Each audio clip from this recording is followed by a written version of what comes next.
Sir నమస్కారం sir. నమస్తే అండి. సార్ నా అన్వేష్ ప్రముఖ ట్రావెలర్ బాగా ఫేమస్ కూడా మనకు తెలిసిందే. ఇతను మొదటి నుంచి కూడా బెట్టింగ్ యాప్ ప్రమోట్ చేస్తుంది ఎవరు అని చెప్పేసి రీసెర్చ్ చేసి వీడియోలు చేసి పోస్ట్ చేయడం మనం చూసాం సార్.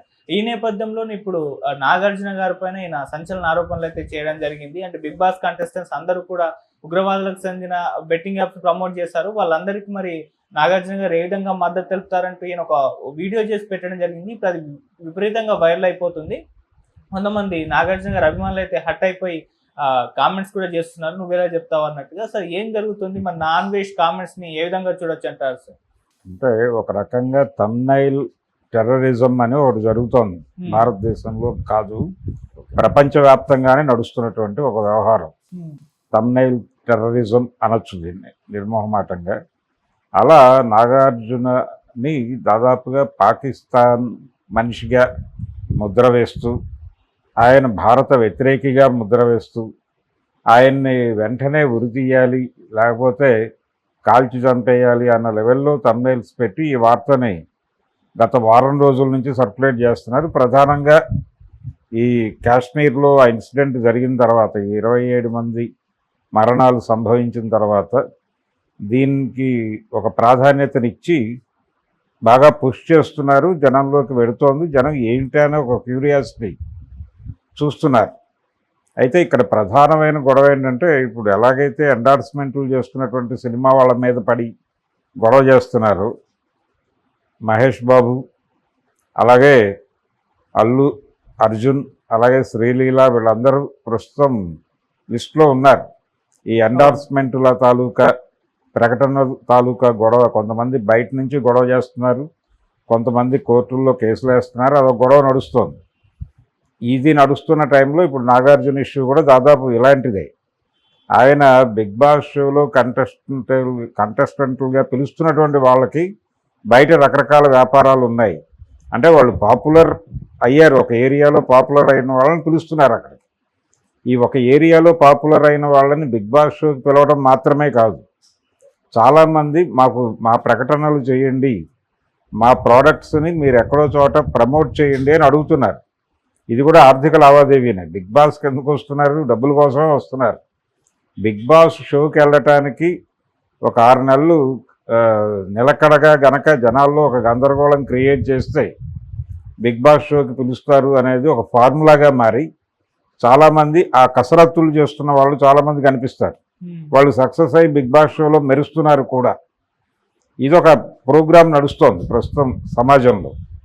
ఇది అన్ని లాంగ్వేజెస్లోనూ ఏ భాషల్లో బిగ్ బాస్ నడుస్తుందో అన్ని చోట్ల నడుస్తున్న గొడవే. అయితే ఇలా సెలబ్రిటీలుగా మారుతున్నటువంటి సాధారణ ప్రజలు, వీళ్ళని టార్గెట్ చేయటం బిగ్ బాస్ మాత్రమే కాదు చేస్తోంది, ఈ యాప్ల వాళ్ళు కూడా టార్గెట్ చేస్తున్నారు. చేసి ఏదో పద్ధతిలో వాళ్ళ ఫోన్ నెంబర్ సంపాదించి ఎక్కడో చోట వాళ్ళని కలిసి వాళ్ళకు ఒక ట్రీట్ ఇచ్చి, మా ప్రోడక్ట్ని కొంచెం ప్రమోట్ చేయండి, దానికి మేము ఇంత డబ్బులు ఇచ్చుకుంటాం అనడంతో వీళ్ళు ఎటువంటి ఎక్స్పెక్టేషను లేకుండా వీళ్ళ ప్రయాణం మొదలవుతుంది. మొదలైన తర్వాత ఇది తమ కష్టానికి వచ్చిన గుర్తింపుగా భావించి వాళ్ళు ఓకే చెప్తున్నారు. ఓకే చెప్పిన తర్వాత దాన్ని ప్రమోట్ చేస్తున్నారు. అది ఎక్కడో ఇరుక్కుంటుంది. ఇరుక్కున్న తర్వాత వీళ్ళందరూ లైన్లోకి వస్తున్నారు, నోటీసులు వస్తున్నాయి, వీళ్ళకి విచారణకు రమ్మని పోలీసులు పిలుస్తున్నారు. ఈ సజ్జన్నార్ గారు మొదలుపెట్టినటువంటి ఈ గొడవ ఇప్పుడు చాలామందిని ఆయన ఒక ఇది చేశాడు, ఒక శుభవార్త చెప్పాడు వీళ్ళందరికీ. బాబు, మిమ్మల్ని అందరినీ అప్రూవర్లుగా మార్చేసుకుని వాళ్ళ మీద కేసులు పెడతాం, మీరు సాక్షులుగా ఉంటారు తప్ప కేసులో మీరు ఉండరు అని చెప్పి కొంత ఈ రకమైనటువంటి ప్రమోట్ చేసినటువంటి వాళ్ళందరికీ నెత్తిన పాలు పోసాడు ఆయన ఒక రకంగా. అది ఒక ఎపిసోడ్. అయితే ఇప్పుడు ఈయన ఈ ట్రావెలర్ అన్వేషణ అతను ఏం చేస్తున్నాడంటే, వీళ్ళందరినీ బిగ్ బాస్ షోలోకి అడ్మిట్ చేయటం ద్వారా వీళ్ళకు ఒక స్థాయి కల్పిస్తున్నాడు నాగార్జున. కాబట్టి నాగార్జున వీళ్ళందరికీ స్థాయి కల్పించడం వెనకాల పాకిస్తాన్ తాలూకా ఉగ్రవాదులతో ఎవరితోనో ఒక సంబంధం పెట్టేసుకుని అక్కడి నుంచి భారీగా డబ్బులు పుచ్చుకుని ఈ యాక్టివిటీ అంతా వాంటెడ్గానే చేస్తున్నాడు అన్న పద్ధతిలో ఒక ప్రమోషన్. అంటే ఆయన మాట్లాడిన ధోరణి అలా అనిపించింది. అలా అనిపించడంతో థంబ్నైల్స్ అంతకు మించి పెడుతున్నారు. దీంతో ఉన్నట్టుండి నాగార్జున టెర్రరిస్ట్ నాగార్జునగా మారిపోయాడు. అక్కినేని నాగార్జున కాస్త టెర్రరిస్ట్ నాగార్జునగా ప్రొజెక్ట్ అయిపోయి ప్రమోట్ అయిపోయి ఒక గందరగోళంలోకి వెళ్ళిపోయింది ఆయన ఇది. కాకపోతే ఆయన రియాక్ట్ కావట్లేదు, పట్టించుకోవట్లేదు, కానీ ఫ్యాన్స్ సీరియస్గానే ఉన్నారు, ఉండాలి కూడా. ఉండకపోతే ఇది మరో అంటే ఆ క్యారెక్టర్ని పూర్తి స్థాయిలో అసాసిన్ చేస్తారు. ఇప్పుడు లోకల్గా ఆ మధ్యకాలంలో ఆయన ప్రాపర్టీస్ మీద హైడ్రా దాడి చేసినప్పుడు ఎలాగైతే టార్గెట్ చేసి గొడవ చేశారో ఇప్పుడు అలా అంతకు మించి చేస్తారు. ఇది ఒక ప్రమాదకరమైనటువంటి పరిస్థితి. నిజానికి బిగ్ బాస్ షోలో ఎవరిని తీసుకోవాలి ఎవరిని తీసుకోకూడదు అనేది ఆయన నిర్ణయం కాదు. దానికి ఒక టీం ఉంటుంది, దానికి ఒక కాన్స్టిట్యూషన్ ఉంది ఆల్రెడీ. ఆ కాన్స్టిట్యూషన్ పరిధిలోకి వచ్చే వాళ్ళని సెలెక్ట్ చేసి వాళ్ళు అందులోకి తీసుకెళ్తారు. దీనిలో రకరకాలుగా పాపులర్ అయిన వాళ్ళు ఉంటారు, రకరకాల ఫీల్డుల్లో పాపులర్ అయిన వాళ్ళు ఉంటారు. వాళ్ళందరినీ ఒకచోట పెట్టడం ద్వారా వాళ్ళ అభిప్రాయాలు ఎక్స్చేంజ్ చేసుకునే క్రమంలో వాళ్ళ మధ్య వైరుధ్యాలు ఎలా ఉంటాయి, ఒకరినొకరు ఎలా ట్రీట్ చేసుకుంటారు అనేది ఒక ఇంట్రెస్టింగ్ ఎలిమెంట్గా నడపడమే షో లక్ష్యం. కాబట్టి ఆ సెంట్రల్ ఐడియా అలాగే దాని డిజైనింగ్ అదంతా ఆయనకు సంబంధం లేదు. వారు చెప్పిన వారిని తీసుకొచ్చి ఇందులో పెట్టాలనేది అసలు లేదు.